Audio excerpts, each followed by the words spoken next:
Cette gravure représente un quatuor à cordes, une formation instrumentale qui date de la moitié du XVIIIe siècle et qui n'a jamais plus quitté la scène. C'est un quatuor qui a été fondé en 1851 par Joseph Joachim et qui réunit en conversation 4 instruments de la même famille. On a 2 violons, un alto et ici le violoncelle. On se retrouve dans une scène assez particulière parce qu'on est dans un laboratoire de quatuor, on est dans une situation de travail où clairement sont silencieux 2 des instruments du quatuor. Donc le violoncelle qui a son bras clairement avec l'archet qui est reposé et donc qui ne produit pas de son, et l'altiste assez concentré comme ça, qui tient aussi son instrument sur les genoux, donc qui ne parle pas.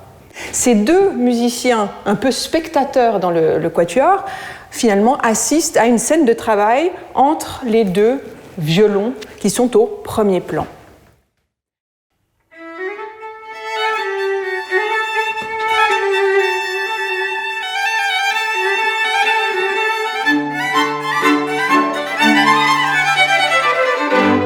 Ferdinand Schmutzer, le graveur de cette œuvre, a de plus indiqué très clairement de quelle œuvre il s'agit. Donc ici, on peut se plonger dans un univers sonore, celui de Beethoven. Il s'agit donc du premier mouvement du 3e quatuor, opus 59 de Beethoven.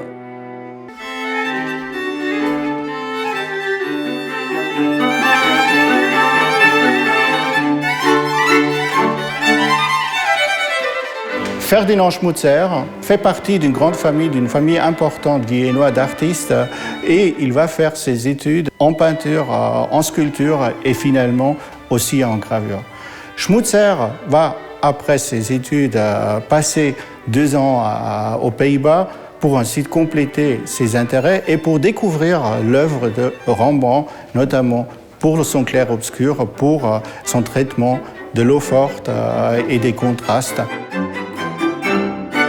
Le quatuor Joachim est aussi une formation qui est connue à l'époque pour interpréter l'intégrale des 16 quatuors donc, de Beethoven. Alors extraordinaire parce qu'on a vraiment la première page très clairement lisible de la part de Schmutzer et on rentre directement dans cet univers sonore tellement particulier de ce 3e quatuor opus 59 qui nous laisse totalement suspendus en termes de parcours harmonique. Donc on a une impression d'être dans des interstices du temps et on défie, c'est un peu une particularité de Beethoven, c'est d'avoir cet esprit visionnaire et on défie un peu les lois de la gravité.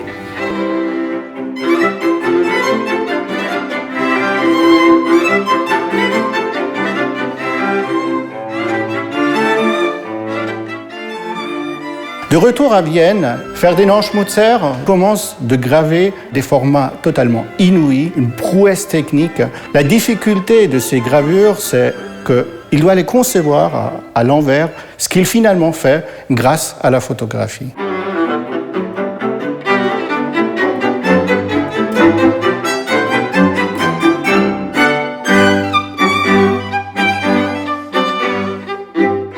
Cette planche a plusieurs particularités. Il y a des particularités techniques, il y a un aspect de composition, comme les feuilles qui tombent, qui sont sur la table et qui amènent le regard du spectateur vers Joseph Joachim.